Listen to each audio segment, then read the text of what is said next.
ओम शांति। आज 13 मई 2022 है और आज के अव्यक्त इशारों में बाबा हमें निर्भय बनने के लिए हमारे अकाल मूरत की स्मृति दिला रहे हैं।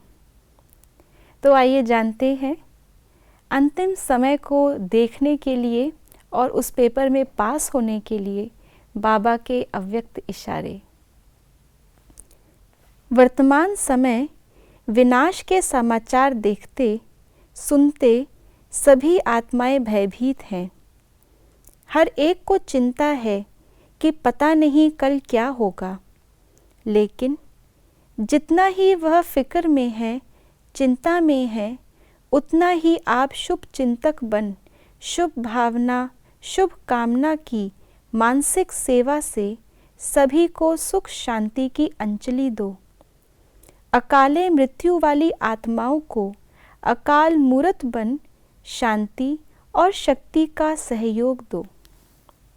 तो आज बाबा ने बताया है कि अंत समय का सीन जो होगा उसमें सभी आत्माएं जिन्होंने ये एक्सपेक्ट नहीं किया होगा कि ये भी हो सकता है, जिनको निश्चय नहीं है, उनका हाल जो होगा वो हलचल वाला होगा, चिंता वाला होगा। और इस चिंता का सल्यूशन हम आत्माओं के पास है, शुभ चिंतन, शुभ चिंतक। तो जितना जितना हम आत्माएं अपने शुभ चिंतन में रहेंगी कि मैं आत्मा कौन हूँ, मैं अविनाशी हूँ, मैं अकाल मूरत हूँ, उतना ही उतना हम और आत्माओं को भी अपनी स्थिति से उस समय पर हलचल से मुक्त कर सकेंगे, चिंता से मुक्त कर सकेंगे, उनके शुभ चिंतक बनकर उनको भी शांति और शक्ति का दान दे सकेंगे। लेकिन यहाँ इम्पॉर्टेंट ये है कि ये दान हम उन्हें कैसे देंगे, क्योंकि उस समय वो आत्माएं कुछ भी सुनने की स्थिति में नहीं होंगी। उस समय वो आत्माएं कोर्स नहीं कर सकती हैं, यहाँ तक कि आप तक पहुँच भी नहीं सकती हैं। तो हमें मनसा शक्ति के द्वारा उन आत्माओं तक पहुँचना होगा।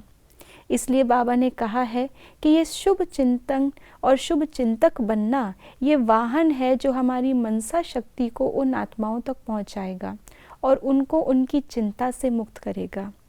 तो इसके लिए अभी से ही हमें भी ये अभ्यास करना है कि मैं अकाल मूरत आत्मा इस शरीर के अकाल तख्त पर बैठी हूँ।